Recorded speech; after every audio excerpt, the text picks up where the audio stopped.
دیکھیں تو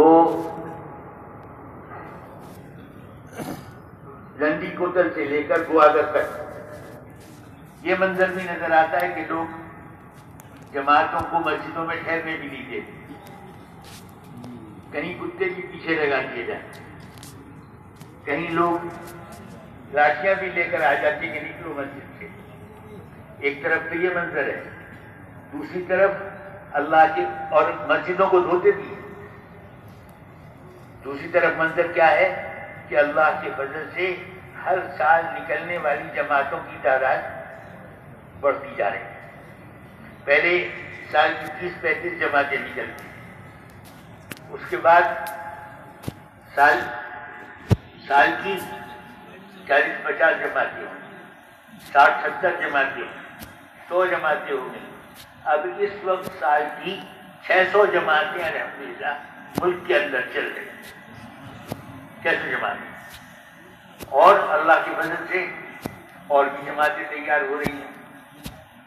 تو کام ساری امت کو سامنے رکھتا ہے، ہر امتی کو حضور صلی اللہ علیہ وسلم والے کام کے لیے تیار کرنا ہے۔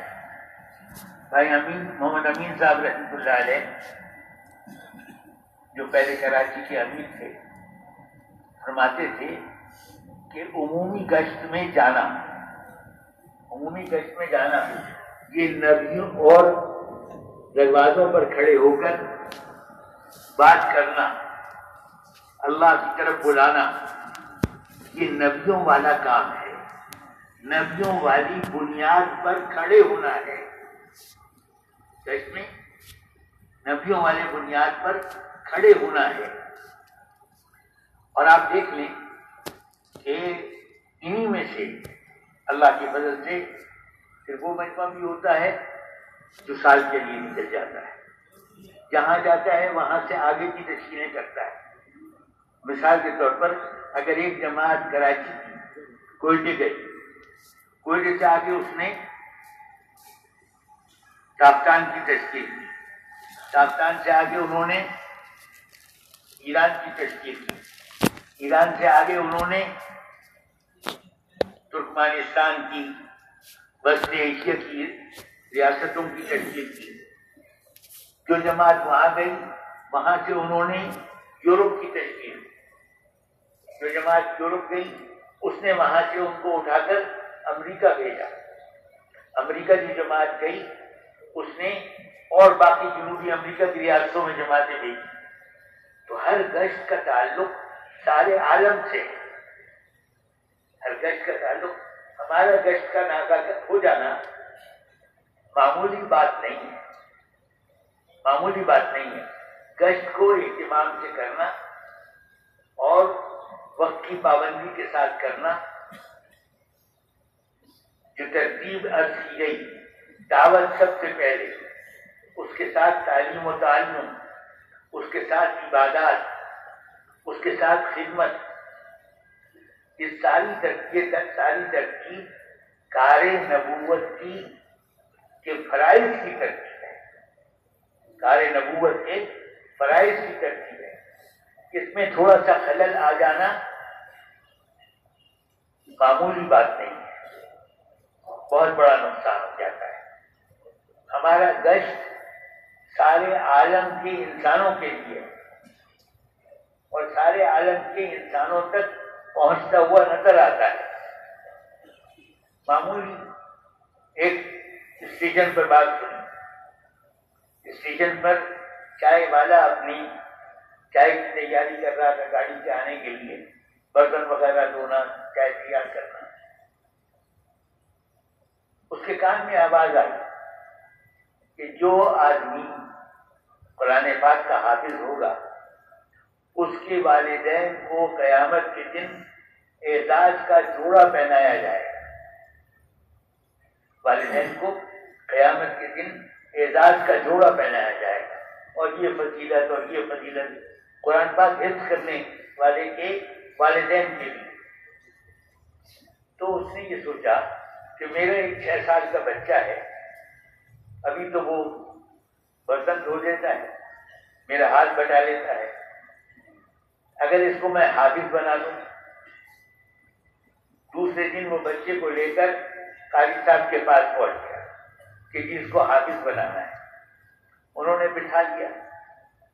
اللہ نے کرم فرمایا 3-4 سال میں وہ اچھا حافظ بن گیا. استاد نے اس کو ساتھ اپنے ساتھ تعلیم میں شریک کر لیا.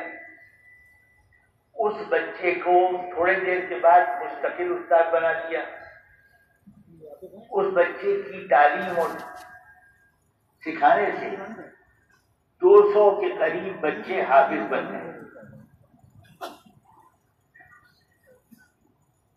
جس نے تعلیم وہ حفظ کرنے والے بچے کے والدین کے اکرام کی بات سنی تھی، اس نے یہ بھی نہیں دیکھا کہ کون کہہ رہا ہے، آواز کہاں میں آئی. ممکن ہے اس کے کیبن کے پیچھے ہی بیٹھے ہوئے لوگ تعلیم کر رہے ہوں. چند سالوں میں اس بچے کے ذریعے 200 حافظ تیار ہو گئے. تو خیر کی بات اثر رکھتی ہے، کہاں تک اثر پہنچتا ہے یہ اللہ کو معلوم ہے، یہ اللہ کو معلوم ہے.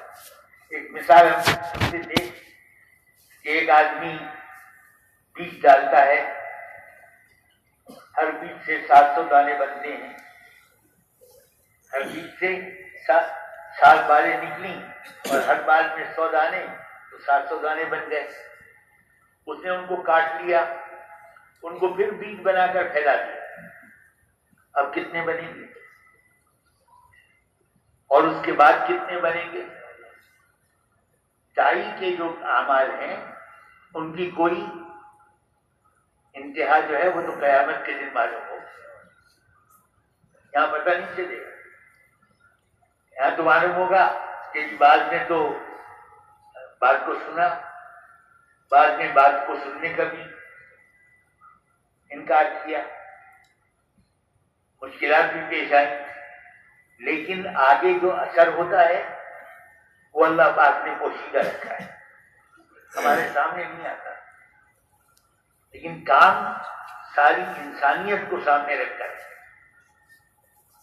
ساری انسانیت کو سامنے رکھ کر کام ہے. اس میں کوئی نقصان کا آنا، کوئی کمی کا آنا، یہ سارے عالم کے کام میں کمی کا اشارہ ہے. گشتوں کا یہ جو گشت ہے، جیسے میں نے عرض کیا بھائی امین صاحب رحمہ اللہ فرماتے تھے، اور وہ جو فرماتے تھے عام طور پر مولانا الیاس صاحب رحمۃ اللہ علیہ کی بات فرمایا کرتے تھے. بیت الوہاب صاحب رحمۃ اللہ علیہ تو فرماتے تھے کہ اگر پردہ کھینچ دیا جائے، پردے کے پیچھے ہوں بھائی امین صاحب، تو جس نے مولانا الیاس صاحب کی بات سنی بھی ہے وہ یہ سمجھے گا مولانا الیاس بات کر رہے ہیں. ایسی ان کی کیفیت ہو گئی تھی. اللہ پاک نے ان کو توفیق دی، اپنے بچوں کو عالم بنایا، حافظ بنایا.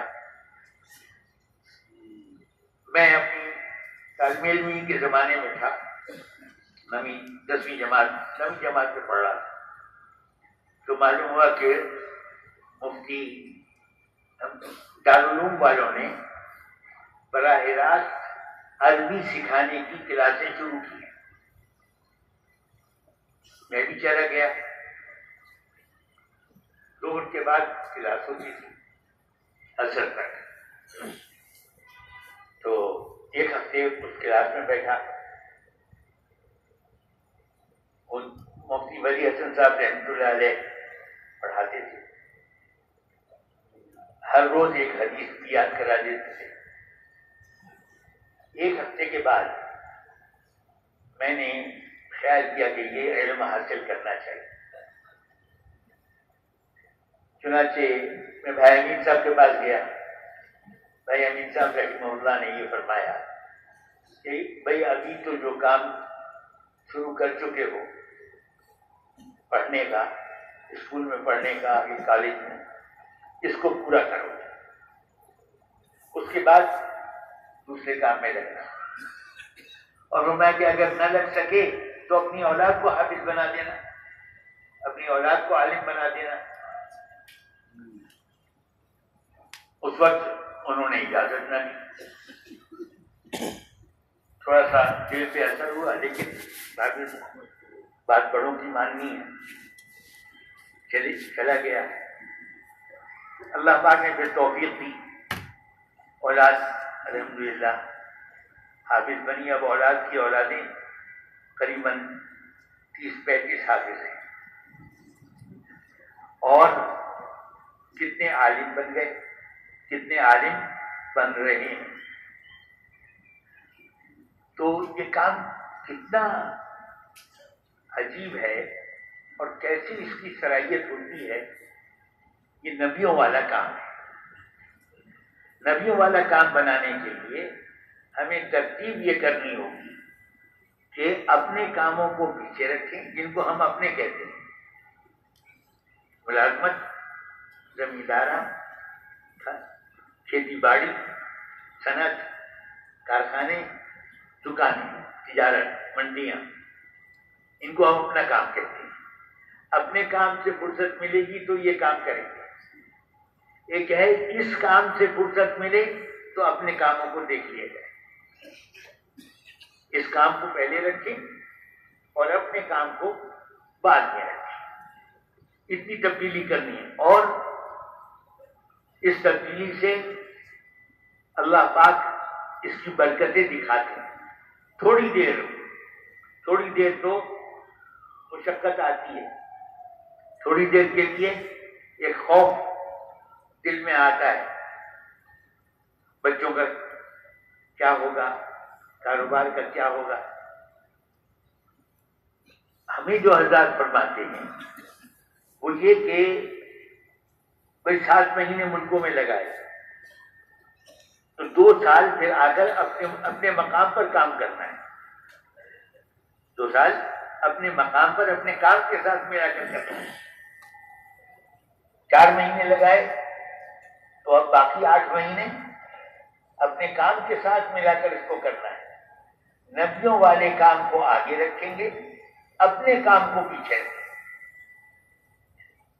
یہ نبیوں والا کام پہلے ہمارا کام ہے، اور دوسرے کام انسان ہونے کی حیثیت سے ہماری ضرورتیں بھی ہیں، کھانے پینے کی بھی ضرورت ہے، لباس کی بھی ضرورت ہے، مکان کی بھی ضرورت ہے، شادی کی بھی ضرورت ہے، سواری کی بھی ضرورت ہے۔ ان ضرورتوں میں لگیں گے ضرورت کے بقدر۔ ضرورت اس کو کہتے ہیں جس کے پورے نہ ہونے سے ضرر ہو، جس کے پورے نہ ہونے میں ضرر ہو، اس کو ضرورت کہتے ہیں۔ ہمارے ہاں خواہشات کو ضرورت بنایا ہوا ہے۔ خواہشات کو کھانے کے لیے 2 روٹی کافی ہے، 1 سالن بھی کافی ہے۔ فرمایا جس گھر میں سرکہ ہو اس گھر میں یہ نہیں کہیں گے کہ یہاں سالن نہیں ہے۔ گھر میں سرکہ ہے، سرکہ بھی ایک سالن ہے۔ حضور صلی اللہ علیہ وسلم نے، اللہ پاک نے حضور کو انسانوں میں بنایا یہ دکھانے کے لیے کہ ضرورت کس طرح پوری کی جاتی ہے۔ سارے نبیوں کے مقصد اپنی جگہ ہے۔ نبی کی ذات نے یہ بھی دکھایا کہ ضرورت کتنی ہے۔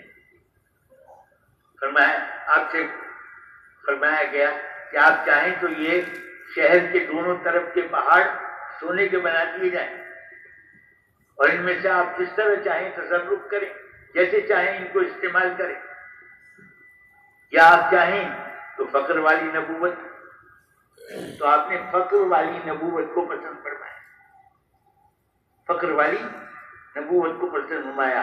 ایک دن کھانے کو ملے اللہ تیرا شکر کروں، اور ایک دن کھانے کو نہ ملے تو اس پر صبر کروں۔ کھانے میں عرض کر رہا ہوں کہ ہمارے جو کام ہیں وہ ہم ضرورت کے اعتبار سے نہیں کر رہے، خواہشات کے اعتبار سے کر رہے ہیں۔ خواہشات کے اعتبار سے خواہش تو اگر 4 سالن ہے تو 5ویں سالن کی خواہش ہوتی ہے۔ اگر 2 روٹیاں ہیں تو روٹی چپڑی بھی پراٹھے ہو۔ لیکن حضور صلی اللہ علیہ وسلم نے ہر حفصہ رضی اللہ عنہ سے پوچھا گیا کہ کون سا بہترین کھانا ہے جو حضور نے تمہارے گھر میں کھایا؟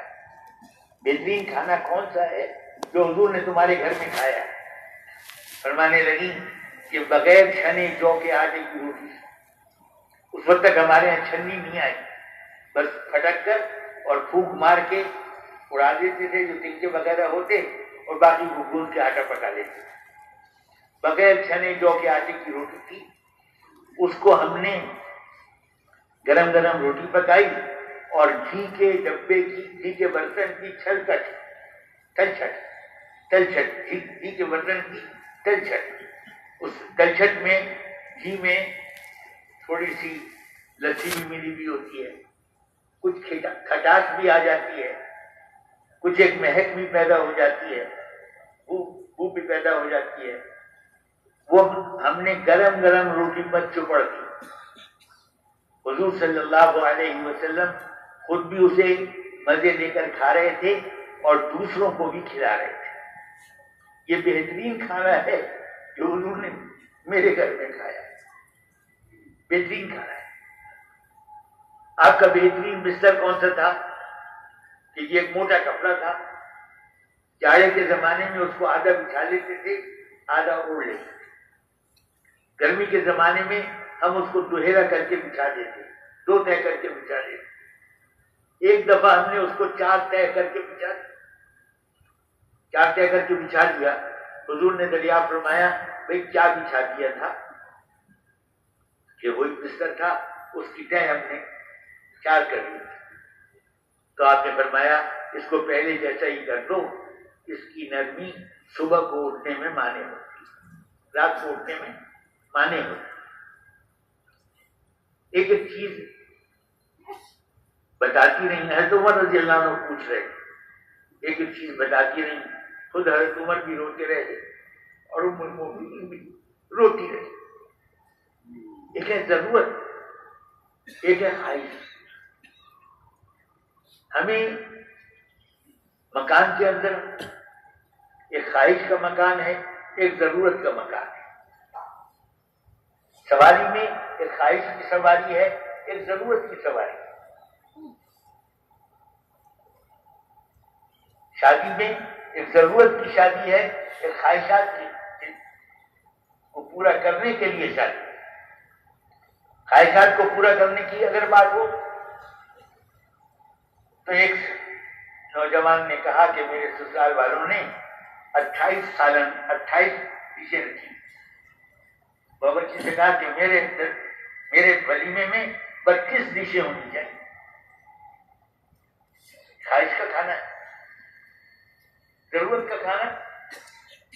حضور صلی اللہ علیہ وسلم نے حضرت مفتی صاحب، مفتی کفایت اللہ صاحب رحمۃ اللہ علیہ فرما رہے ہیں کہ جس چیز کا رواج ہو وہ آسان معلوم ہو، جس چیز کا رواج نہ ہو وہ مشکل معلوم ہوتی ہے۔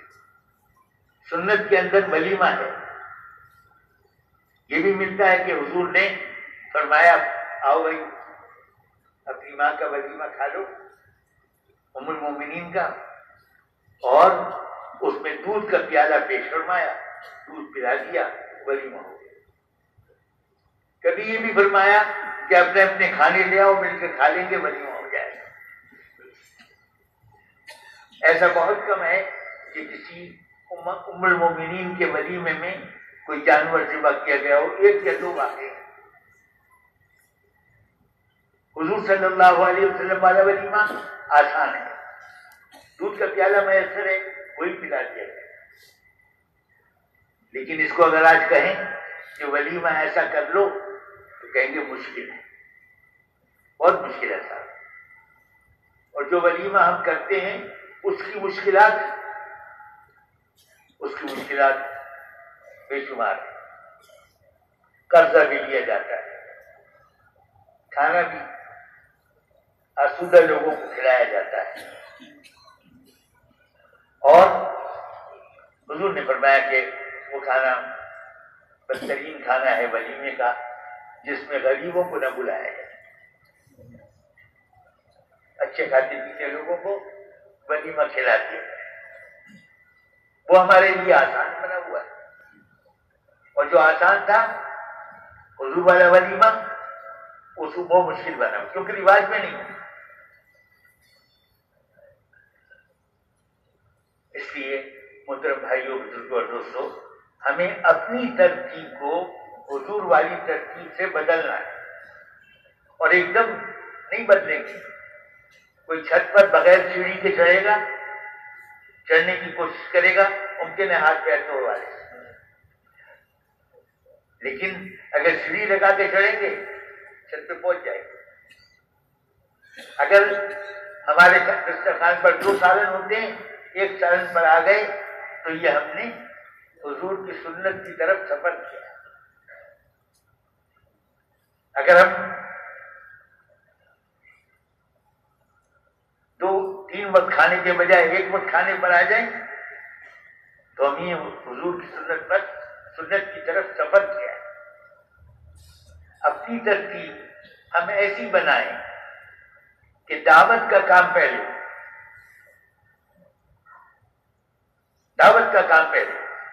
اس کے ساتھ تعلیم و تعلم ہو، سیکھنا سکھانا ہو، اور اس میں یقین ہو کہ اللہ پاک جیسے ہمیں دکان پر بیٹھنے سے پالتے ہیں ویسے تعلیم کرنے پر بھی پالیں، دعوت دینے پر بھی پالیں، دعوت دینے پر بھی اللہ پاک پالیں، اللہ پاک برکت دیں گے۔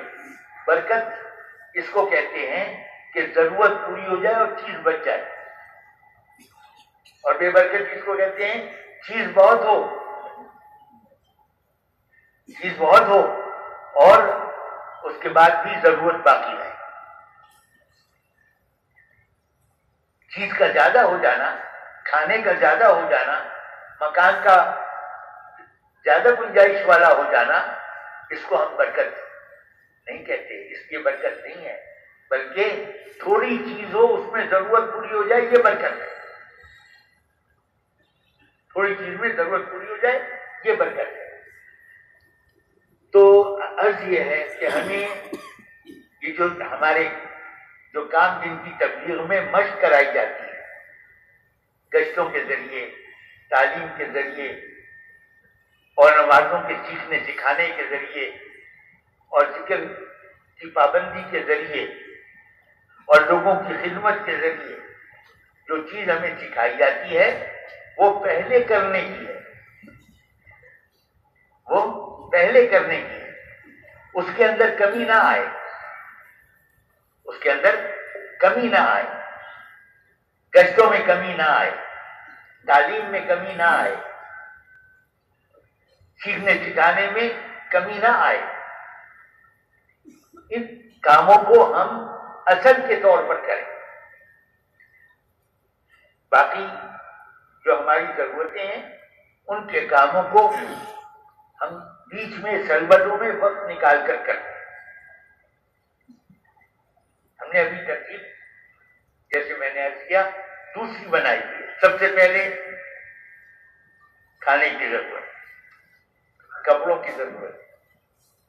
حضور سے پوچھا گیا افسر سے کہ حضور نے تمہارے گھر میں بہترین کپڑا کون سا پہنا ہے، آپ کے کپڑے بہترین کون سے تھے؟ انہوں نے فرمایا کہ 2 چادریں تھیں یمنی جو جمعے کے دن زیب تن فرما لیا کرتے تھے، پہن لیا کرتے تھے، یا کسی وقت بادشاہوں کے وفود آتے تھے ان کے آنے کے موقع پر پہن لیا کرتے تھے، 2 چادریں یمنی۔ ایسا بھی وقت آیا کہ آپ نے اپنے گھر والوں کو گھر سے مسجد میں سے نماز پڑھ کے آ کے چادر دی ہے کہ اب نماز پڑھ لیں، اب نماز پڑھ لیں، چادر اس کے لیے جلدی سے واپس آ کر نماز کے بعد پوچھا صحابہ سے کہ تمہیں پتہ ہے میں کس لیے جلدی سے گیا؟ اس لیے گیا کہ ان کو نماز پڑھنی تھی، ان کو چادر ضرورت کا درجہ اتنا بھی ہے، خواہش کا درجہ کہتے ہیں ایران کے بادشاہوں کے ہاں 100 ڈشیں ہوں گی دسترخوان پر، اور ایک ڈش پرندوں کی زبانوں کی بھی ہوتی ہے، پرندوں کی زبانوں کی ڈش، اور جب کھاتے کھاتے پیٹ بھر جاتا تو مور کا پر حلق میں پھیر کر طے کر دیا کرتے اور پھر کھانا شروع کر دیتے. خواہش وہاں پہنچاتی. ضرورت اپنے لیے اپنے پاس ضرورت کا ہے تو دوسرے کو دے دینا. یہ آپ نے ہم کتنی مرتبہ سنتے ہیں, حکایات صحابہ میں بھی پڑھتے ہیں کہ ایک سری ایک صاحب نے ایک کے ہم بھیج, اس نے سوچا مجھ سے زیادہ ضرورت میں فلاں آدمی ہے, اس کے ہاں بھیج. اس نے سوچا مجھ سے زیادہ ضرورت میں فلاں آدمی ہے, اس کے ہاں بھیج. اس طرح سے وہ سری 7 گھروں سے چکر کھا کے اسی گھر میں آ گئی جہاں سے چلی گئی. دوسروں کی ضرورت کا خیال کرنا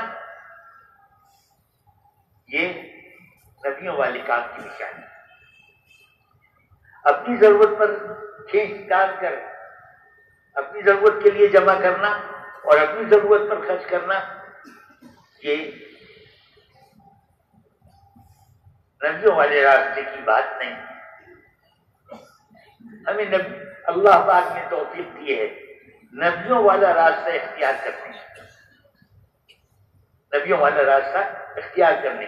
اس کے اندر جتنا ہم سادگی کی طرف آئیں گے, جتنا ہم سادگی کی طرف آئیں گے اتنا ہی ہم گویا کار نبوت کے فرائض کو بہتر طور پر انجام دیں گے.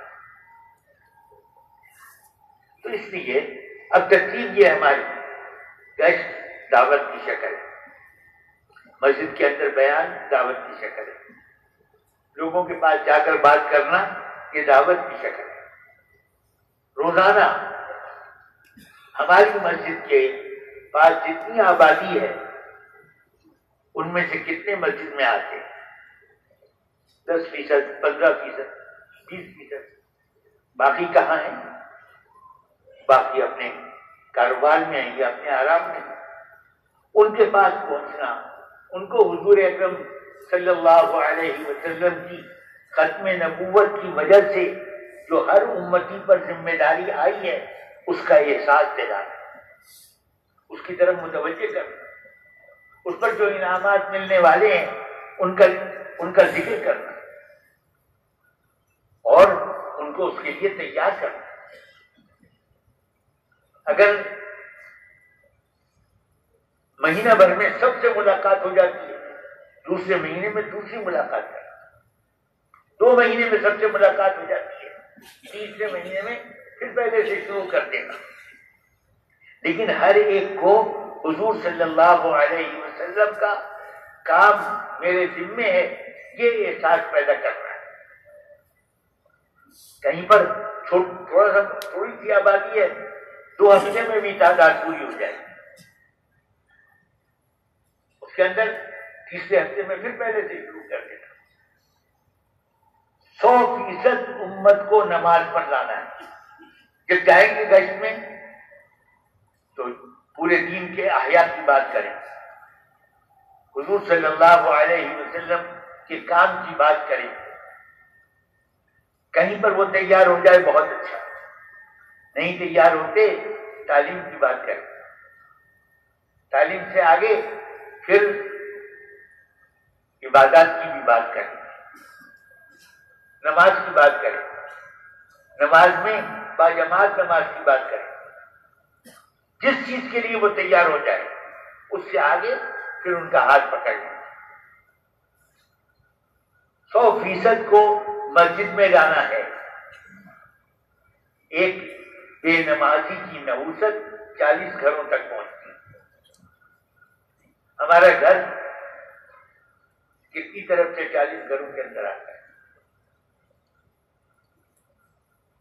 تو ہمیں گشتوں کا اہتمام ایسا,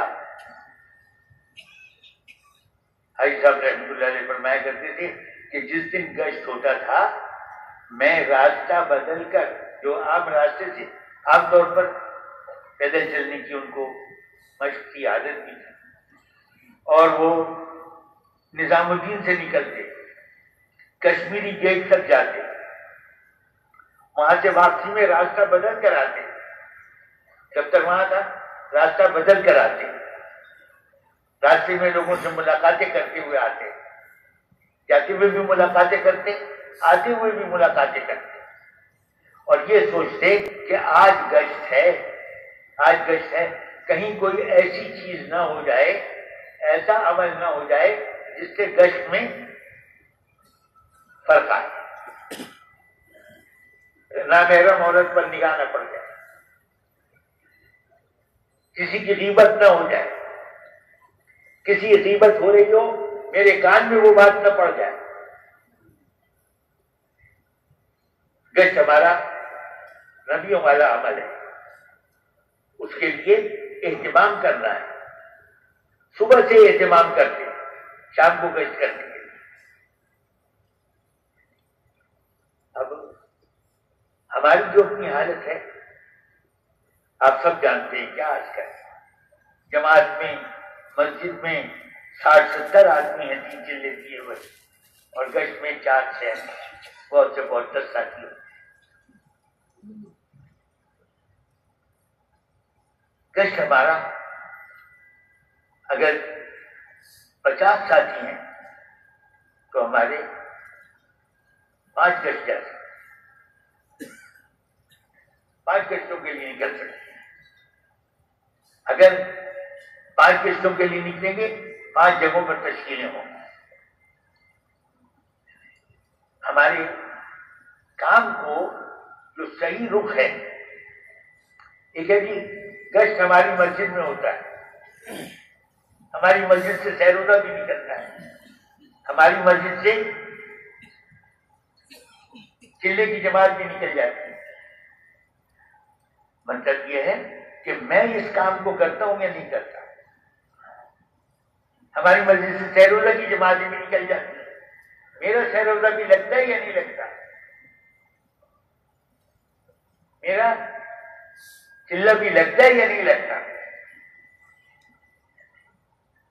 ہمیں اپنے سارے کاموں کو اہتمام سے کرنا ہے۔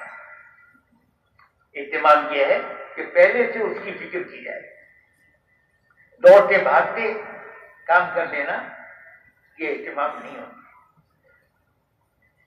پہلے سے فکر کرنا، وقت سے پہلے پہنچ جانا، نفل پڑھنا، دعائیں مانگنا، اور اس کے بعد گشت میں جانا، یا اس کے بعد تعلیم میں بیٹھنا، یا اس کے بعد مشورے میں بیٹھنا، پہلے سے اہتمام کرنا، یہ اہتمام ہے، یہ اہتمام ہے۔ اور محترم بھائیوں، 3 دن کی بات جو ہے خاص طور پر 3 دن میں کہتے ہیں 72 گھنٹے میں 3 دن ہوتے ہیں۔ شیخ کے ساتھ ایک جماعت گئی شیخ، اور تیسرے دن شام کو انہوں نے کہا چلیں، شیخ نے فرمایا بھائی 72 گھنٹے تو نہیں ہوئے، 72 گھنٹے تو کل صبح کو ہوں گے، ابھی شام سے کیسے جائیں گے؟ 72 گھنٹے پورے کرنے۔ ہم اللہ پاک کے ساتھ جو معاملہ کرتے ہیں، اللہ پاک کے ساتھ جو معاملہ کرتے ہیں وہ کھڑا معاملہ ہے۔ 3 دن اگر ہم جمعے کی صبح کو نکلیں پیر کی صبح کو واپس آئیں گے، جمعرات کی شام کو نکلیں پیر کی شام کو واپس آئیں گے، لیکن 3 دن پورے لگائیں گے، جماعت پوری اکٹھی جائے گی، پوری جماعت اکٹھی جائے گی۔ یہ نہیں کہ کچھ ساتھی تو ہو گئے چلے گئے، اب باقی پیچھے پہنچتے رہے، باقی پیچھے پہنچتے رہیں گے، کوئی دوپہر کو پہنچ گیا، کوئی عصر کے وقت میں پہنچ گیا، اسی طرح واپسی میں کوئی دوپہر کو واپس ہو گیا، کوئی عصر کے وقت میں واپس ہو گیا، کوئی مغرب کے وقت میں واپس ہو گیا۔ یہ 3 دن کیسے ہوں گے؟ 3 دن پورے لگانے، پورے لگانے۔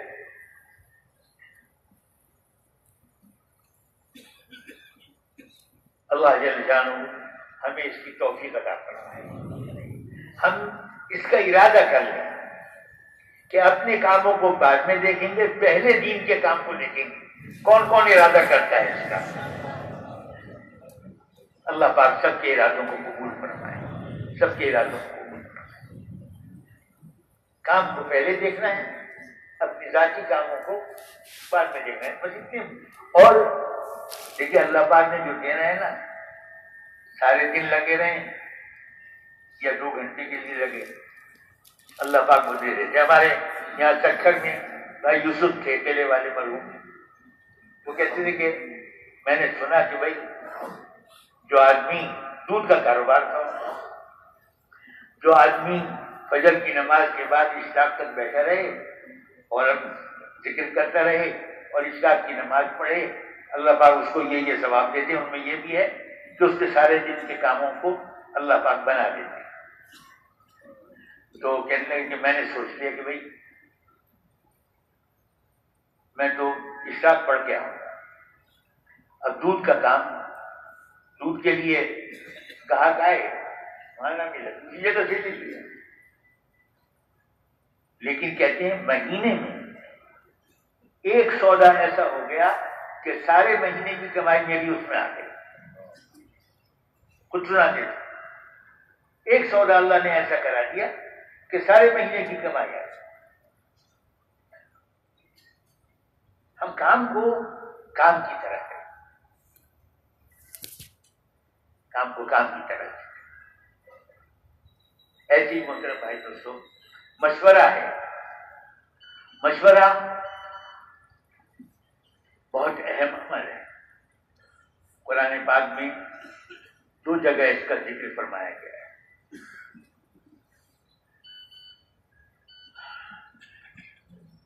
ایک دفعہ ایک مرتبہ تو جو لوگ غزوہ تبوک میں نہیں جا سکے تھے، وہ آئے تھے، آتے حضور صلی اللہ علیہ وسلم کے پاس اور اپنا عذر پیش کرتے تھے، اور حضور صلی اللہ علیہ وسلم ان سے درگزر فرماتے، اچھا بھائی ٹھیک ہے، اچھا بھائی ٹھیک۔ 3 صحابی ایسے تھے، آپ حضرات اس واقعے کو شکایت صحابہ میں پڑھتے رہتے ہیں۔ 3 صحابی ایسے تھے جنہوں نے کہا کہ اگر ہم نے حضور سے جھوٹ بول کر اپنی معافی لے لی تو اللہ کے تو علم میں اللہ پاک نے اگر وحی کے ذریعے ہماری غلط بیانی پر آپ کو مطلع فرما دیا تو یہ تو بڑی سخت بات ہوگی، ہم تو سچ ہی کہیں گے، حضور سے سچ ہی کہیں گے۔ چنانچہ حضور کے پاس حاضر ہوئے۔ اچھا دیکھنے کی بات یہ ہے کہ غزوہ تبوک میں کوئی جنگ بھی نہیں ہوئی، جانے کا سفر، آنے کا سفر مشقت کا ضرور تھا، مشقت بھی معمولی نہیں، ریگستان کا سفر، پانی بھی میسر نہیں، اونٹ ذبح کر کے اس کی اوجڑی کے اندر جو نمی تھی اس کو بھی چوسا۔ حضرت عمر رضی اللہ عنہ نے حضور سے عرض کیا کہ حضور یہ لوگ اونٹ ذبح کر رہے ہیں، ہم واپسی کیسے ہوگی؟ حضور نے اونٹ کو ذبح کرنے سے منع فرما دیا۔ سفر سختی کا گزر گیا۔ یہ 2-3 صحابی حضور کے پاس حاضر ہوئے اور کم و بیش ہر ایک نے یہ بات کہی کہ میرے پاس اس وقت اتنا مال تھا کہ اس سے پہلے کبھی نہیں ہوا، میں تو بس اس میں رہ گیا کہ آج چلوں کل چلوں، آج چلوں کل چلوں، اسی میں آپ کی واپسی کی خبر آئی، یہ میرا حال ہے۔ حضور نے فرمایا اچھا دیکھو اللہ کی طرف سے کیا حکم آتا ہے، اس کا انتظار کرنا، اور ان سے مقاطعے کا حکم فرما دیا کہ ان سے کوئی بات چیت نہیں کرے گا، کوئی لین دین نہیں کرے گا۔ اب جناب تینوں ایسے کہ جا کر سلام کریں تو کوئی سلام کا جواب نہ دے۔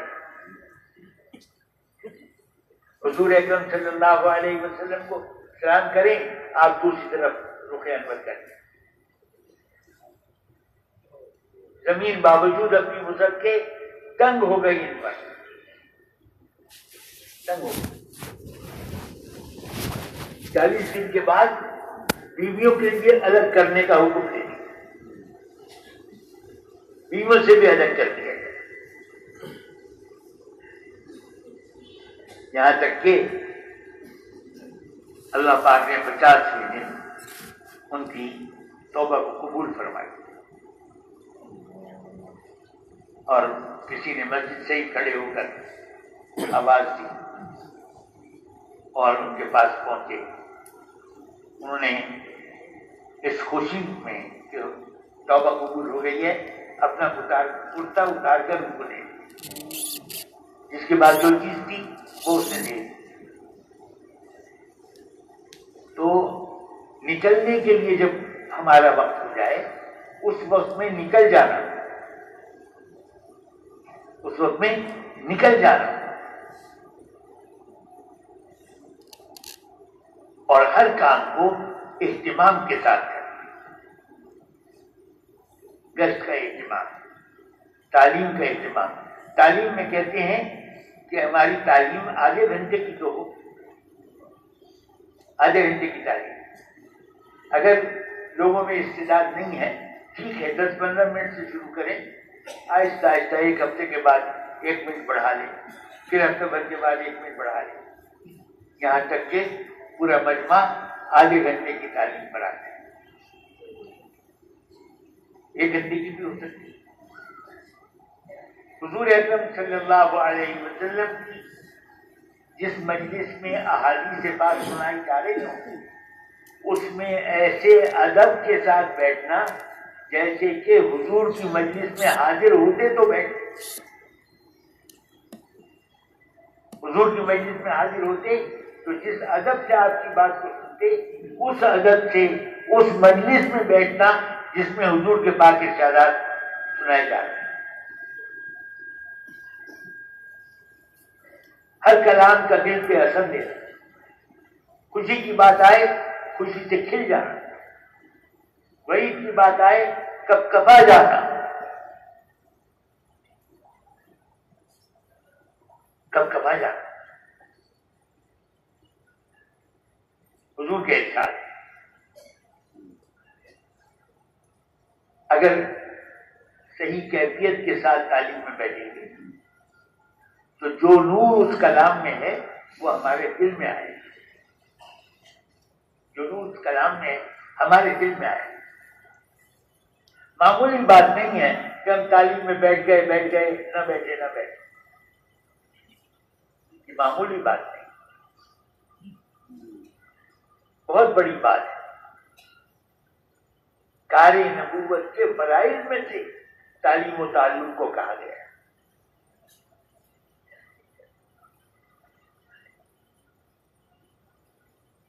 ایسی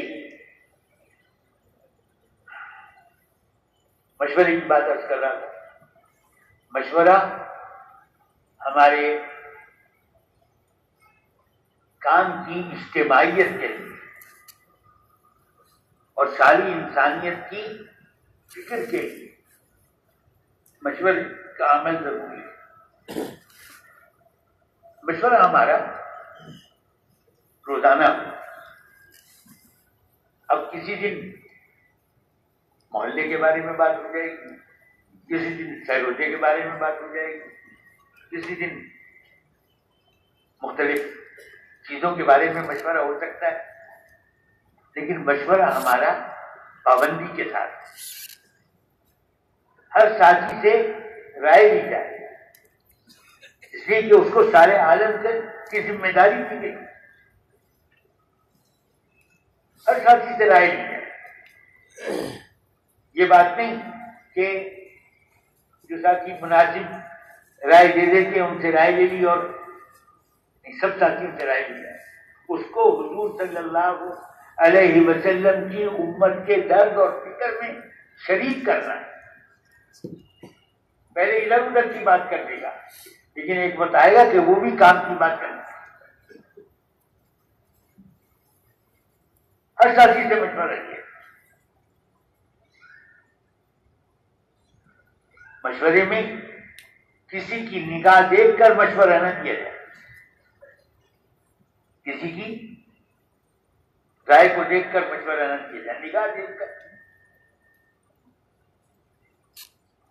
بلکہ مشورہ پوری امت کو سامنے رکھ کر، اللہ کو سامنے رکھ کر کیا جائے۔ مولانا انعام الرزاق نے فرمایا کہ ما بین اللہ و بینہ کہے، اس کے اور اللہ کے درمیان جو معاملہ ہے وہ کہے، کسی کی نگاہ دیکھ کر مشورہ نہ کرے۔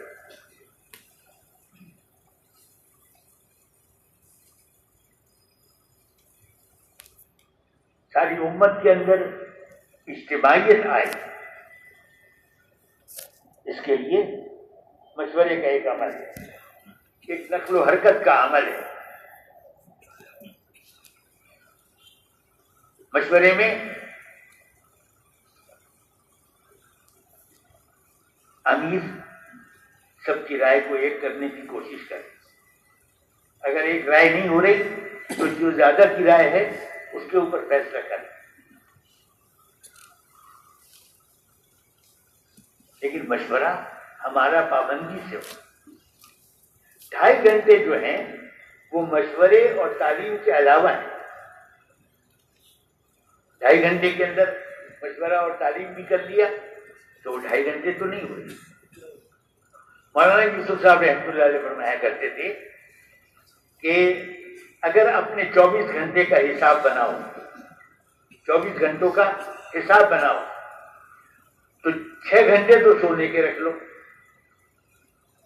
2 گھنٹے اور ضرورتیں، کھانا پینا، نہانا دھونا اور ضرورتوں کے لیے رکھ لو، گھر کا کس دن کام کاج کرنا ہوگا، کس دن سودا لا کے دینا ہوگا، 2 گھنٹے ضرورتوں کے لیے رکھ لو، 8 گھنٹے ہو گئے۔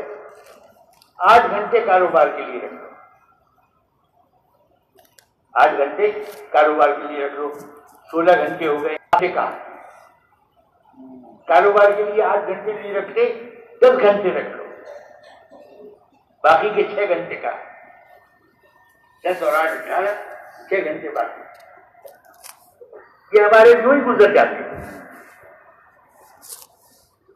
ہمیں تو ایک عمل سے دوسرے عمل کی طرف جانے کے لیے جو بیچ میں وقت ہے اس میں بھی عمل کیا گیا ہے۔ سجدے سے کھڑے ہوں گے، اللہ اکبر کہتے ہوئے کھڑے ہوں گے، کھڑے ہونے کی حالت سے سجدے میں جائیں گے، اللہ اکبر کہتے ہوئے جائیں گے، اس طرح سے کہ شروع اللہ اکبر کا الف کھڑے ہونے کی حالت میں ہوگا اور اللہ اکبر کا رے اس وقت نکلے گا جب ہم پورے سجدے میں ہو جائیں گے۔ پورا سجدے کا مطلب کیا؟ دونوں پیر، دونوں گھٹنے، دونوں ہاتھ اور چہرہ، ناک اور پیشانی یہ سجدے میں ہو، اس وقت ہمارا اللہ اکبر کا را آخری لفظ جو ہے وہ نکلے گا۔ کھڑے ہونے کی حالت میں جب واپس کھڑے ہونا ہے تو اللہ اکبر کا الف سجدے کی حالت سے شروع ہوگا اور رے اس وقت نکلے گا، را اس وقت نکلے گا جب ہم کھڑے ہو جائیں۔ یہ پورا ایک عمل سے دوسرے عمل میں جانا، اس میں بھی عمل ہے۔ ہم 18 گھنٹے، اگر 10 گھنٹے اپنے کاروبار کے، 6 گھنٹے سونے کے، 2 گھنٹے گھر کے کام کاج کے 18 گھنٹے نکالتے ہیں تو باقی 6 گھنٹے ہمارے کہاں جاتے ہیں؟ چلیے اور بھی کم کر دیں، 12 گھنٹے کاروبار کو دیں۔ بعض لوگ تو ماشاءاللہ ایسے ہوتے ہیں کہ 2 گھنٹے میں کاروبار کیا اور کافی ہے، بعض تو ہفتے میں 2 گھنٹے کے لیے کاروبار میں جاتے اور کافی ہو جاتے۔ ضروری تھوڑی ہے کہ 8 گھنٹے ہی لگائیں، 10 گھنٹے ہی لگائیں، لیکن اگر 10 گھنٹے 12 گھنٹے بھی لگاتے تو بھی 4 گھنٹے بچتے، وہ 4 گھنٹے ہمارے کہاں جاتے؟ کچھ کے چائے خانوں پر، کچھ کے ہمارے یہاں پان کی دکانوں کے آگے تخت لگے ہوئے ان پہ بیٹھ کے ایران دوران کی سیاست میں لانے پر، کچھ کے جناب فٹ پاتھوں پر، یہ ہماری چوڑ لائن جو ہے فٹ پاتھ پہ بڑے بڑے تخت لگے ہوئے ہیں، ساری رات بیٹھ کے اس پہ باتیں کرتے رہتے، کچھ کے جناب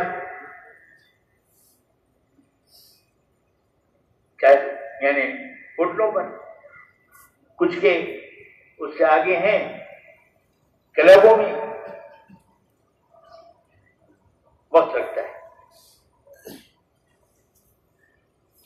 اگر ہم یہ مولانا یوسف صاحب رحمۃ اللہ فرماتے تھے کہ اگر یہ جو مسجد کے علاوہ کا وقت، جو کاموں کے علاوہ کا وقت ہے، یہ 4 گھنٹے، اب تو 2.5 گھنٹے کی بات کرتے ہیں، اگر یہ باقاعدگی سے مسجد کو دینے لگے تو مسلمانوں کے مقدمے مسجدوں میں، مسلمانوں کے مقدمے عدالتوں میں نہیں جائیں،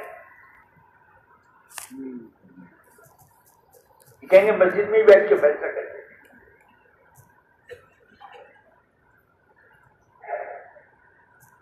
عدالتوں میں تو بڑے لوگوں سے سنا کہتے تھے کہ وہ جائے جس کی جیب چاندی کی ہو اور چوٹیاں لوہے کی ہوں۔ 20 سال 30 سال مقدمے چلتے رہتے ہیں، ان کے وکیل بھی مر جاتے ہیں، ان کے وکیل بھی مر جاتے ہیں، ان کے بھی اصل مدعی مر جاتے ہیں، ان کے مدعا علیہ مر جاتے ہیں، اور مقدمہ چلتا ہے، مقدمہ چلتا ہے۔ تو مسجد مقدمے عدالتوں میں جانے بند ہو جائیں گے، لوگ کہیں گے یہ مسجد میں جو بیٹھے ہوئے نا یہ اللہ کی بات کرتے ہیں، اللہ الگ کی بات کرتے ہیں، ان سے ان سے اپنا جھگڑا طے کرانا ہے،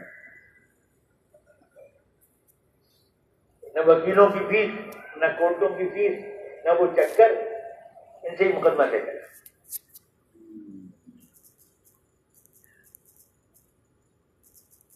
محترم بھائیوں اور دوستوں، ہمیں حضور صلی اللہ علیہ وسلم والی ترتیب پر آنے میں بڑی مشکلوں سے نجات مل جائے گی۔ ہر مسلمان کی قدر کرنا، ہر مسلمان کی قدر کرنا، اور ہر مسلمان کو اپنے سے بہتر سمجھنا، ہر مسلمان کو اپنے سے بہتر سمجھنا۔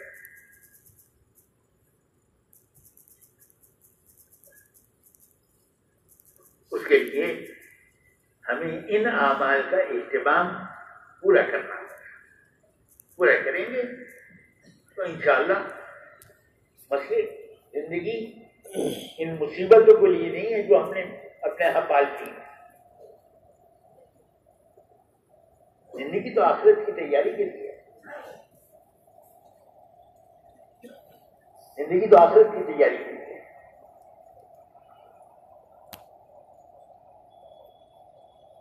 تعلیم کا وقت ہمارا نہ نکل جائے، شہروزہ ہمارا نادا نہ ہو جائے، شہروں سے میں قدر بےوس نہ کی جائے، جنہیں کو صبح کو چلنے کے بجائے شام کو پہنچنا، اس بار عید کی صبح کو واپس آنے کے بجائے اس بار کی صبح کو واپس آنے، یہ ذرا سا کام، یہ ذرا سا کام۔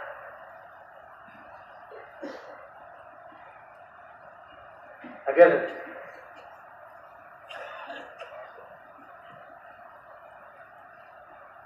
ہم اللہ پاک کے کام کو اس طرح سے کریں گے تو اللہ پاک کا بھی معاملہ ہمارے ساتھ ویسا ہی ہوگا، اللہ جل شانہ کا معاملہ بھی ہمارے ساتھ ویسا ہی ہوگا۔ ایک کہتے ہیں، ایک وہ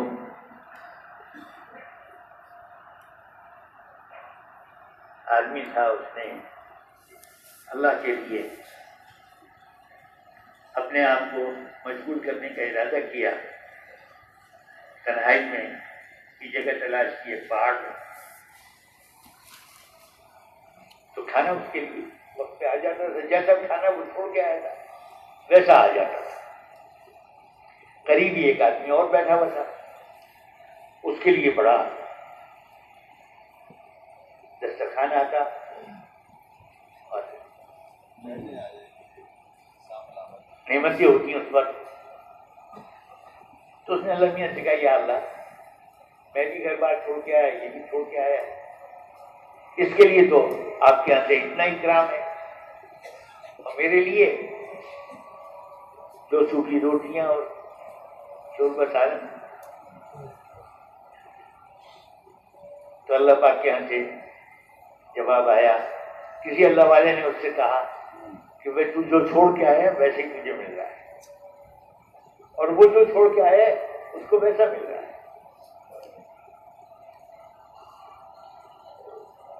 ہم اللہ کے لیے اپنی ترتیب کو جب بدلیں گے تو اللہ پاک پھر ہماری ترتیب کو رعایت کرتا ہے. ہمیں کسی چیز کی وجہ سے ہم اپنے کام میں کوئی کمی کرتے ہیں تو یہ ہمارے کام میں کمی نہیں ہے, یہ پوری امت کے کام میں کمی ہے, پوری امت کے کام میں کمی. اللہ پاک نے ہم پر احسان فرمایا, ہمیں چن لیا, ہم پر احسان فرمایا, ہمیں اس کی توفیق دے دی. معمولی بات نہیں. حضرت ہارون علیہ السلام کو کہتے ہیں کسی بھائی نے اپنے بھائی کے لیے جو سب سے بڑی چیز قبول کرائی ہے وہ حضرت موسیٰ علیہ السلام نے ہارون علیہ السلام کے لیے دعا مانگی. لمبی چوڑی دعا ہے, رب اشرح لی صدری ویسر لی امری. آگے آخر میں جا کے کہتے ہیں کہ میرے بھائی کو میرا مددگار بنا دیجیے, وہ مجھ سے زیادہ فصیح ہے. اللہ پاک نے پھر ان کی اس دعا پر آسانی سے نہیں کہہ دیا اچھا جاؤ دے جاؤ اسے. اللہ پاک نے اپنے احسانات گنوائے. وہ جب یہ پیدا ہوئے تھے اور خطرہ ہوا اور ان کی والدہ سے یہ کہا گیا کہ اپنے بچے کو صندوق میں بند کر کے پانی میں ڈال دیں, انہوں نے بند کر کے پانی میں ڈال دیا. وہ سارا واقعہ سنایا اللہ پاک نے, اپنے احسانات گنوائے اور پھر کہا اچھا جاؤ ان کو بھی لے جاؤ. بھائی کو دعوت کے لیے اللہ کے ہاں قبول کروایا. علماء فرماتے ہیں اس سے بڑی دعا کسی بھائی نے اپنے بھائی کے لیے نہیں مانگی. اللہ پاک نے اس امت کو چن لیا. ہمیں کس کام کے لیے چنا ہے؟ اس کام کے اندر ہم کبھی اگر کریں, اس کام میں ہم اگر اس کے اندر تساہل برتیں تو ہمارے ساتھ کیا معاملہ ہے. تو انشاءاللہ اپنے کاموں میں کسی میں کمی نہیں کریں. کیا خیال ہے؟ گشت بھی 2 ہمارے پورے ہوں, سیروزہ بھی ہمارا پورا لگے, 72 گھنٹے کا لگے, تعلیم بھی ہماری پوری ہو. یہ سارے کام مل کر 4 گھنٹے سے زیادہ کے نہیں بنتے. مشورہ بھی ہے, تعلیم بھی ہے, 2.5 گھنٹے بھی ہیں, 4 گھنٹے میں ہو جائیں گے. 20 گھنٹے, 8 گھنٹے نہیں 12 گھنٹے کاروبار مل گئے.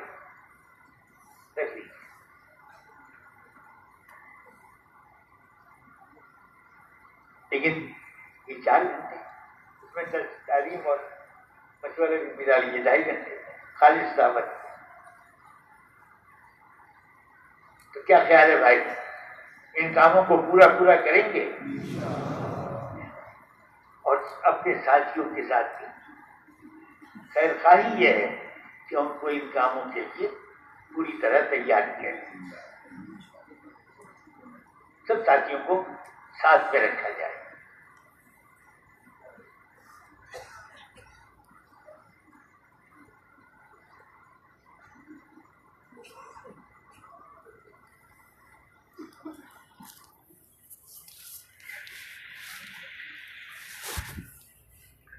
لیے مفتی صاحب رحمۃ اللہ علیہ فرمایا کرتے تھے کہ تم چاہے مجاہدہ کر کے عمل کر کے جنید بغدادی تک پہنچ جاؤ،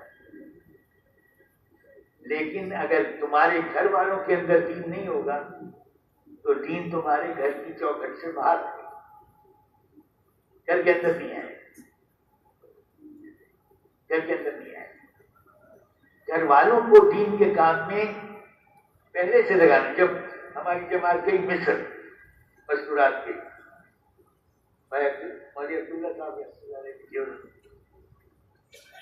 تو جب مستورات کی جماعت گئی تو کام والوں سے کہا گیا اپنی مستورات کو لائیں۔ جب وہ مستورات آئیں تو ان مستورات نے جا کر اپنے خاوندوں سے گلہ کیا کہ آپ نے ہمارے ساتھ بڑا ظلم کیا، ہمیں بتایا ہی نہیں کہ یہ کام کیا ہے، بس بستر اٹھایا جا رہے ہیں، بستر اٹھایا جا رہے ہیں، کام کیا ہے؟ اب یہ آئے ہیں، یہ مستورات آئی ہیں تو پتہ چلا کہ ہمارا کام کیا ہے۔ اگر ہم گھر والوں کو تعلیم میں لگائیں، سہروزے 2 مرتبہ اپنے مسجد کی مردوں کی جماعت کے ساتھ لگائیں اور تیسرا سہروزہ مستورات کے ساتھ لگائیں، ہر مسجد سے ہر ہفتے مستورات کی جماعت نکل سکتی ہے۔ اگر اس طرح چلے ہر ہفتے جماعت مستورات کی نکل سکتی ہے۔ دیکھیے ارادہ کرنے کے فیصلہ کرنے کی بات ہے۔ فرانس کی ایک مسجد میں انہوں نے 2 جماعتیں نکالی 3 دن، ان سے کہا گیا بھائی اور بھی جماعتیں نکل سکتی ہیں، کیا کریں؟ اور جماعتیں نکالنے کے لیے بھائی کوشش کرو۔ اگلے ہفتے 5 جماعتیں نکل گئی، اس سے اگلے ہفتے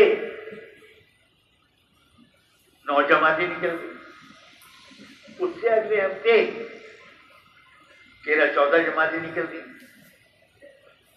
بڑھتی رہی، یہاں تک 22-23 جماعتیں ہو گئی ایک مہینے میں، ایک مسجد سے، ایک مہینے میں ایک مسجد سے 3 دن کی 22-23 جماعتیں نکلی، اور آگے ان کا ارادہ تھا کہ انشاءاللہ اگلے مہینے میں 27 جماعتیں کر لیں۔ اس کے بعد کی خبر ہم تک نہیں آئی، لیکن ارادہ ہم کر لیں۔ ہم اپنی مسجد سے اگر 100 ساتھی 3 چلے والے ہیں تو کتنی جماعتیں نکلنی چاہیے؟ ہے جی 10 جماعتیں، ہر جماعت میں 3 ساتھی 3 چلے والے ہوں،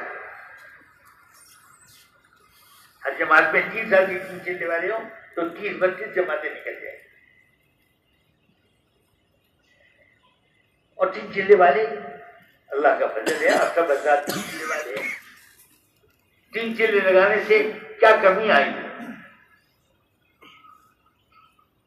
عام طور پر اللہ کے فضل سے سب کے حالات کے اندر بہتری آتی، تھوڑا سا کمی خطرہ ہوتا ہے کمی کا، لیکن وہ تھوڑی دیر کے لیے ہوتا ہے۔ تو ہر مرتبہ تیسرا مہینہ ہمارا مستورات کی جماعت کے ساتھ، تو ہر ہفتے مستورات کی جماعت بھی نکل جائے گی۔ اگر کراچی کی مسجدوں میں یہ بات ہو جائے انشاءاللہ ساری دنیا کے حالات بدلیں گے، ساری دنیا کے اندر تبدیلی آئے گی۔ ہم اگر اس تبدیلی کے لیے تیار ہیں، گھروں کے اندر تعلیم روزانہ ہو، گھروں کے اندر تعلیم بھی روزانہ ہو، ایک جگہ بنا لی جائے جہاں پر بیٹھ کر گھر والے تسبیحات پڑھ لیا کرے، نفل پڑھ لیا کرے، تلاوت کر لیا کرے۔ حضور کے پاس ایک صحابی آئے، عرض کیا کہ میں نے اپنے گھر میں گھر کی مسجد بنائی ہے۔ گھر کی مسجد اسی کو کہتے ہیں، ایک کمرہ ایک جگہ مختص کر دی کہ یہاں پر عبادت ہوگی، تلاوت ہوگی، نماز ہوگی، تسبیحات ہوگی، تعلیم ہوگی، وہ گھر کی مسجد ہے۔ بعض گھروں کے اندر 24 گھنٹے یعنی رات دن میں، رات کے لیے بھی اعمال مقرر کر لیتے۔ ابتدائی رات میں کون عمل کرے گا، درمیان میں کون عمل کرے گا، آخر میں کون عمل کرے گا۔ محترم بھائی دوستو، یہ دنیا عمل کی جگہ ہے، انعام اس کا آخرت میں ملے گا۔ ہم گھر کے اندر دعوت کے اعمال کی فضا بنائیں، فضا بنائیں۔ ہمارے گھر والے جو ان سے ملنے آئے ان سے بھی بات کریں، جن کے پاس یہ جائیں، رشتے داروں میں، قرابت والوں میں، ملنے جلنے والوں میں، جن کے پاس یہ جائیں وہاں بھی جا کے دین کی بات کریں۔ جب ہم ان کو ہر تیسرے مہینے سہ روزے میں لے کے جائیں گے، 3-4 سہ روزے ہو جائیں، پھر 15 دن میں لے کے جائیں گے، جب 15 دن میں لگا کے آ جائے، اگلے سال ہم چلے میں لے کے جائیں گے، اس سے اگلے سال ہر سال 3-4 سہ روزے لگتے رہیں، اس سے اگلے سال ان کو انشاءاللہ ملکوں میں لے کے جائیں گے۔ ان کے اندر سے اپنے آپ کو سجانے کا، گھر کو سجانے کا، دسترخوان کو سجانے کا جذبہ نکل جائے۔ سجائیں اپنے آپ کو، اپنے گھر کو حضرت محمد صلی اللہ علیہ وسلم والے اعمال۔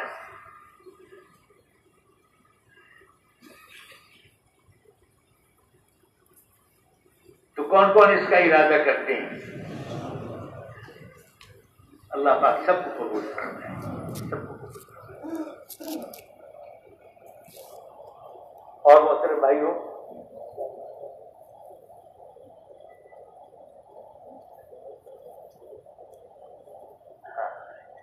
دیکھیے مساجد کے پاس مختلف لوگ رہتے ہیں۔ کچھ لوگ ایسے بھی ہوں گے جو سیکریٹریٹ میں کام کرتے ہیں، کچھ لوگ ایسے بھی ہوں گے جو عدالتوں میں کام کرتے ہیں۔ عدالتوں میں پیشکار اور چپراسی سے لے کر جج تک ہوتے ہیں، وکیل بھی ہوتے ہیں۔ اب ان عدالتوں میں کام کرنا ہے تو جو ہمارے محلے میں رہتے ہیں عدالتوں والے، ان کو ہم کام میں لگائیں۔ جو عدالتوں کا عملہ ہے، جو سیکریٹریٹ کا عملہ ہے، اس کو ہم کام میں لگائیں گے تو سیکریٹریٹ میں کام ہوگا۔ جو عدالتوں کے عملے کو کام میں لگائیں گے، عدالتوں میں کام ہوگا۔ جو صحافی ہمارے محلے میں رہتے ہیں، ان صحافیوں کو کام میں لگائیں گے تو صحافیوں میں کام ہوگا۔ ان سب کی الگ الگ دنیا بنی ہے۔ اپنے محلے میں جتنے طبقات ہیں ہمارے، مزدور ہیں، مزدوروں کو میں کام ہوگا۔ سب طبقات میں ہم کام کریں، سب طبقات میں ہم کام کریں۔ اب طبقات سارے گنے کے تھانے قریباً ہر محلے میں تھانہ ہے، پولیس والوں میں کام ہوگا۔ ایک محلے والے پولیس والوں کے پاس گئے عید کے دن کچھ مٹھائی وغیرہ لے کر، تو پولیس والوں نے کہا اچھا آپ یہ سمجھتے ہیں ہم مسلمان ہیں، ابھی سمجھتے ہیں ہم مسلمان ہیں۔ ان کی دنیا الگ بنی ہوئی، ہم ان کی خیر خواہی ہیں۔ اور فرمایا کہ تم ایمان والے نہیں ہو سکتے، تم ایمان والے نہیں ہو سکتے جب تک کہ جنت میں نہیں جا سکتے جب تک ایمان والے نہ ہو، اور ایمان والے نہیں ہو سکتے جب تک کہ آپس میں محبت کرنے والے نہ ہو۔ یہ سب محبت کرنے کے قابل۔ ارے بھائی ہم تو آرام سے سوتے ہیں، آپ راتوں کو جاگ کر زیادہ دیتے۔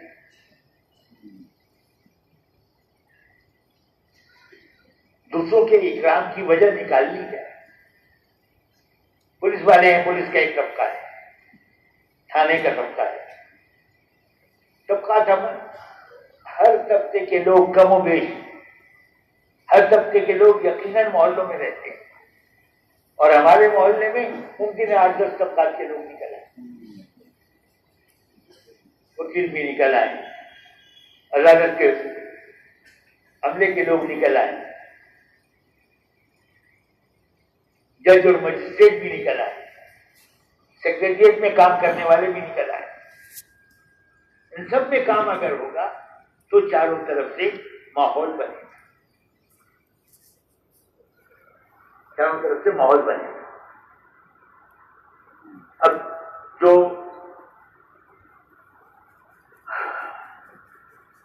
کورٹوں کا عملہ ہے، اگر اس کو دین کے کام میں وہ لگ جائے تو کتنی آسانیاں کورٹ میں پیدا ہو، ان کے لگنے میں دلوں میں ڈالنے والے تو اللہ پاک ہے، کوشش ہمارے ذمہ ہے، کوشش ہمارے ذمہ ہے، دلوں میں ڈالنے والے اللہ پاک ہے۔ جو اللہ کے لیے کوشش کرے گا، اللہ پاک کسی کی کوشش کو ضائع نہیں کرتے، کسی کی کوشش کو رائگاں نہیں جانے دیتے۔ ہم سب کی قدر کریں، کتنے طلباء ملیں گے ہمارے محلے، کتنے اساتذہ ملیں گے، ہمارے محلے میں اسکولوں کے اساتذہ بھی پتہ نہیں کتنے ہوں، کالج کے اساتذہ، یونیورسٹی کے اساتذہ پتہ نہیں کتنے ہوں۔ اگر ہم روزانہ اپنے 2.5 گھنٹے خالص ان میں لگانے کے لیے نکالیں تو سب طبقوں میں کام ہوتا ہے۔ گشت میں ہم جب جاتے ہیں، عمومی گشت میں بعض اوقات تو وہ ہوتے ہی ملاقات ہی نہیں ہوتی، ان کا وقت معلوم کر کے جائیں کہ جی کب ملتے ہیں وہ، اور ہر طبقے کے ہر فرد کو ہم کام میں لگانے کی کوشش کریں۔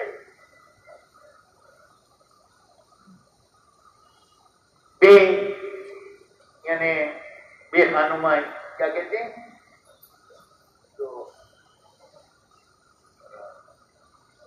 یہ اپنے کبھی کہیں ڈیرا لگا دیا، کہیں کھانا بدوش، کھانا بدوش ہونے ساری ہے دیاری ندی جو ہے اس کے دونوں طرف بڑی بڑی آبادیوں کے دونوں طرف کھانا بدوشوں کی آبادی ہے۔ ان کے اندر جن لوگوں نے کام کیا، ان کے کام کی وجہ سے انہوں نے چلے لگا لیے، اور اب ان کے بچے قرآن پاک پڑھ رہے ہیں اور دین کا علم ہے، جنہوں نے کھانا بدوشوں میں کام کیا۔ کام کا میدان بہت ہے، کام میں لگیں گے تو آپ کو 2.5 گھنٹے اپنے کم معلوم ہوں گے، پھر اور جگہوں سے آپ وقت نکالیں، 2.5 گھنٹے تو اور جگہوں سے وقت نکالے بغیر حساب آپ کے سامنے، 12 گھنٹے کمائی کے لگا لیجیے، 8 گھنٹے گھر کے اور نیند کے لگا لیجیے، 4 گھنٹے پھر باقی بچتے آپ۔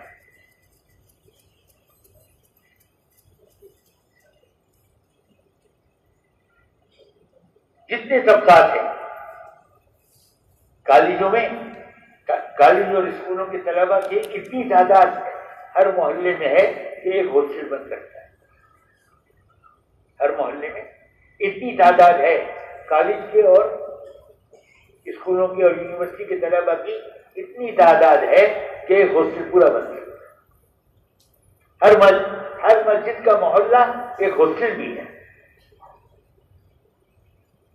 طالب علموں سے ملاقاتیں کی جائے، ان کو کام میں لگایا جائے، جب وہ آگے طالب علم اسکول سے کالج میں جاتے ہیں تو وہاں کے ماحول سے متاثر ہوتے ہیں۔ اگر یہ دعوت کے کام میں لگ کے جائیں گے تو یہ وہاں کے ماحول پر اثر انداز ہوتے ہیں، یہ وہاں کے ماحول پر اثر انداز ہوتے ہیں۔ جتنے او لیول اے لیول سے نکل کے جاتے ہیں یہ تو وہاں کی رنگینی سے متاثر ہونے کے لیے تیار ہو. ان کے اندر اگر یہ جذبہ پیدا کر دیا جائے کہ ہر مسلمان پورے دین کا ذمہ دار ہے اور اس کا راستہ یہ ہے.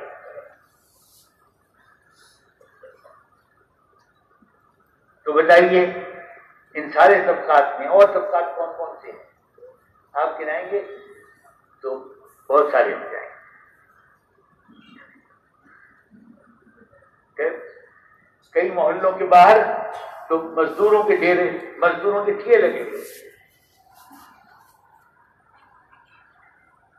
جتنی بسیں جہاں جہاں سے چلتی ہیں وہاں پر بسوں کے اڈے لگے ہوئے. جتنی جگہوں پر یہ ٹیکسی اور رکشہ والے پاس کرتے ہیں، بزنس ان کا پاس کرنا ہوتا ہے، ان جگہوں پر سینکڑوں گاڑیاں کھڑی، سینکڑوں ڈرائیور وہاں پہ موجود ہوتے.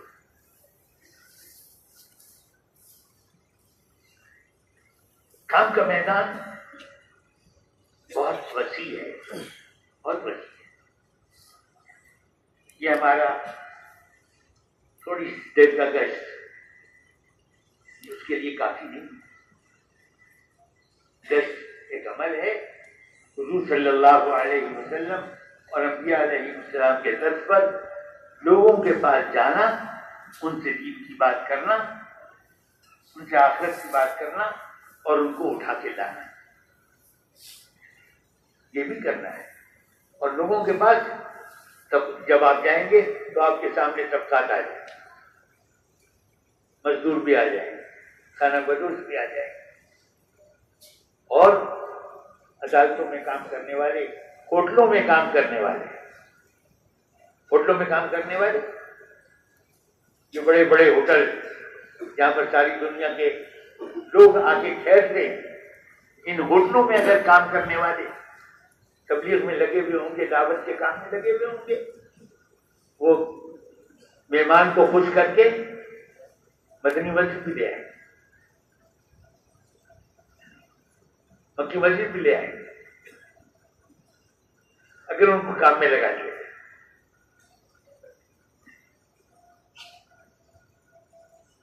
سیکریٹریٹ میں کام کرنے والے سارے شہر میں پھیلے،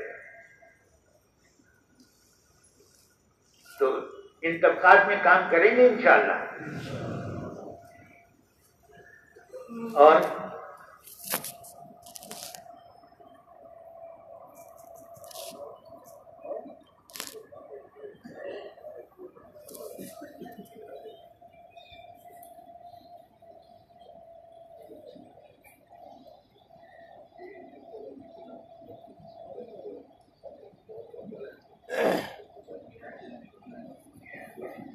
اب آپ حضرات سے یہ گزارش ہے کہ مشورے میں اپنے باقی سب ساتھیوں کے سامنے، تین چلنے والے آئے، باقی سب ساتھیوں کے سامنے یہ سارے تقاضے رکھیں اور پھر اس کی ترتیب بنائیں. مشورہ کریں کیسے ہو، کون کس سے ملاقات کرے. مسجد کی آبادی جو ہے اس سب سے 15 دن میں، مہینہ بھر میں، 2 مہینے بھر میں سب سے ملاقات ہو جانی چاہیے. گشت میں جاتے ہیں، عمومی گشت میں ایک فرض ملتا ہے، کہیں پہ ایک فرض بھی نہیں ملتا، لیکن جب اس کے پاس جائیں گے 2.5 گھنٹے وقت ہوگا تو ممکن ہے کسی کے ساتھ بات کرنے میں آدھا گھنٹہ بھی لگے، ممکن ہے کہیں 15 منٹ میں ہی بات ہو جائے، ممکن ہے کہیں 5 منٹ میں ہی بات ہو جائے. آخری چیز، آخری تشکیل ان کی جو کرتی ہے وہ یہ کہ مسجد میں جماعت سے نماز پڑھے. 4 مہینے سے شروع کریں گے، آپ چلے سے شروع کریں گے، شہروزے سے شروع کریں گے، لیکن آخری تشکیل کوئی مسجد میں جماعت سے نماز پڑھے، اس کے لیے تیار کر دیں. وہ انشاءاللہ نماز کے لیے ہر آدمی کہے گا کہ ہاں جی ہاں یہ تو ضروری ہے، اور ارادے کرتے ہیں، لوگ ارادے کرتے ہیں، لیکن اور چیزیں غالب آ جاتی ہیں. ان سے یادیں کروا لیجیے اور پھر ان کو یاد دہانی کروائیے. انشاءاللہ 1 2 3 4 10 دفعہ میں آدمی آ ہی جائے. ایک صاحب نے کہا کہ میں 26 سال تک دیکھتا رہا کہ تبلیغ والے یہ 6 نمبر کہتے ہیں ان کے اندر سے کچھ اور نکلے گا, ان کے اندر سے کچھ اور نکلے گا. لیکن 26 سال میں نے دیکھا 6 نمبروں کے علاوہ کوئی بات نہیں. تب میری سمجھ میں آیا کہ یہ کام اللہ ہی کے لیے ہے, اللہ ہی کے لیے. مطلب کہ وہ کوئی دیکھتا ہے, کوئی سمجھنے کی کوشش کرتا ہے, کوئی بدگمانیوں میں ہوتا ہے, لیکن ہم جب سب سے اس کا احترام, ایک مسلمان محترم بھائی دوستو 10 غلطیوں میں لگا ہوا ہے, 10 غلطیوں, لیکن ہم اس کا اکرام کرتے ہیں ایک اسلام کی وجہ سے. اس کو کہتے ہیں اکرام مسلم. جو برائیوں میں لگا ہوا ہے اس کا اکرام مسلمان ہونے کی وجہ سے کر رہے ہیں. اور جتنی برائیاں ہیں وہ تو ہیں, ہم اس کا اکرام اس کے مسلمان ہونے کی وجہ سے کریں.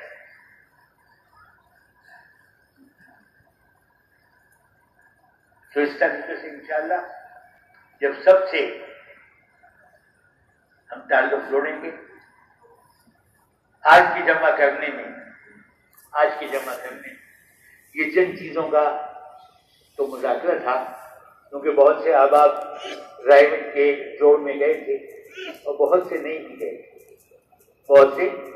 بھی گئے, تو ایک مجمع تھا اور یہ جو وہاں پہ باتیں آئیں ان کا کچھ خلاصہ عرض کیا گیا ہے. اور وہاں تو ایک ایک عمل پر ایک وقت کی مجلس ہو جاتی تھی. گشت کے عمل پر ساری مجلس ہو گئی, تعلیم کے عمل پر ہو گئی, ایک ایک مجلس ایک ایک عمل پر ہو جاتی تھی. یہاں پر محدود وقت کے اندر عرض کرنے کی کوشش کی گئی ہے.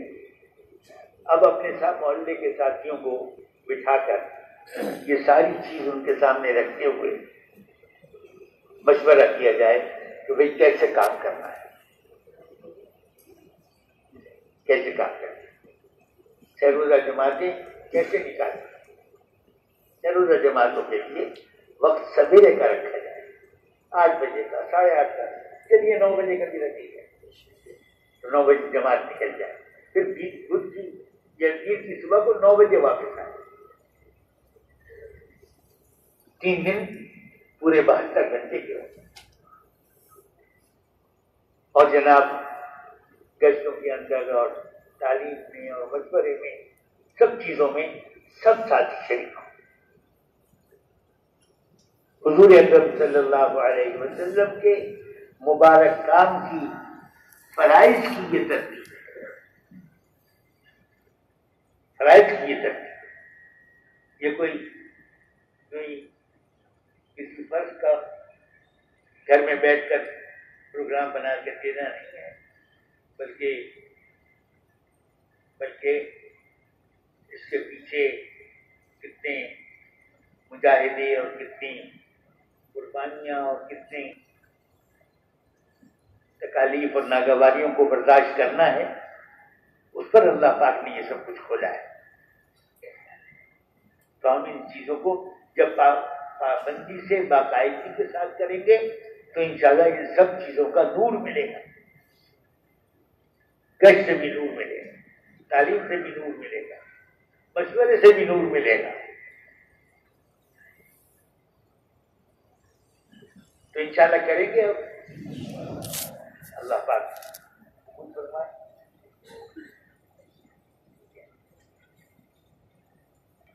میں قوت دعا کو بڑھانا ہے, قوت دعا کو بڑھانا ہے. جن ساتھیوں سے بات کر رہے ہیں ان کے لیے بھی دعا مانگیں, ان کے لیے بھی دعا مانگیں. جن ساتھیوں کے پاس جا رہے ہیں ان کے لیے بھی دعا مانگیں. پورے دین کے لیے دعا مانگیں. اللہ پاک پورے دین کی سرسبزی کا منظر دکھا دے. اس کے لیے ساز سامان کی ضرورت نہیں ہے، اس کے لیے اپنی طبیعت کمر بستہ کرنا، کمر کس لینی اور لوگوں میں محنت کے لیے گھل جانا، اور جن چیزوں سے اللہ اور اللہ کے رسول خوش ہوتے ہیں ان سے ہمارے دلوں میں خوشی ہو، اور جو چیزیں ان کو ناراض کرنے والی ہیں ان سے ہم پریشان ہیں۔ بے نمازی اللہ پاک کو ناراض کرتا ہے۔ ہمارے کیا ذمہ کیا ہے کہ اس کو نماز پڑھنا ہے، کوشش کریں، کوشش کرنے سے انشاءاللہ کسی کی جیسے عرض کیا کسی کی کوشش اللہ پاک رائے گا نہیں کر، پوری کوشش کی جائے انشاءاللہ 100%۔ اب ہمارے ہاں کراچی کا اجتماع بھی ہونے والا ہے، صبح کو بات ہو گئی،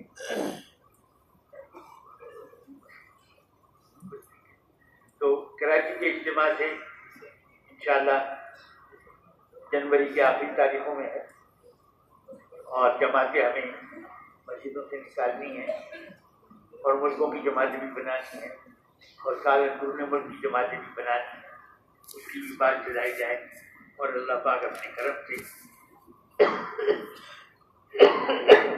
ہم سب کو جس طرح عرض کیا گیا ہے اس کو صحیح طریقے سے کرنے کی توفیق عطا فرمائے۔ دعائیں بھی خوب بڑھائی جائیں، دانتوں کھول کر دعاؤں کا معمول بنایا جائے، دانتوں کھول کر دعاؤں کا گھنٹے بھر ذکر اذکار نفل تلاوت ہو جائے، آدھے گھنٹے دعا مانگی، آدھے گھنٹے دعا مانگی۔ حضور صلی اللہ علیہ وسلم نے عرفات کے میدان میں دعا مانگی، 5.5 گھنٹے کی دعا ہے، 5.5 گھنٹے کی دعا ہے جو حضور نے عرفات کے میدان میں مانگی۔ روزانہ کا جو معمول ہوگا کتنا لوگوں کے علم میں آیا ہوگا، کتنا نہیں بھی آیا، تو ہمیں دعاؤں کو خاص طور پر اللہ سے یقین کے ساتھ مانگنا کہ اللہ پاک کے یقین کے ساتھ مانگنا۔ اللہ پاک آپ حضرات کو بہت جزائے خیر عطا فرمائے، ہمت عطا فرمائے۔ اب انشاءاللہ نماز کی تیاری فرما لیں، نماز کے بعد انشاءاللہ آدھے گھنٹے میں تو لنڈی کوتل سے لے کر گواگر تک یہ منظر بھی نظر آتا ہے کہ لوگ جماعتوں کو مسجدوں میں ٹھہرنے بھی نہیں دیتے،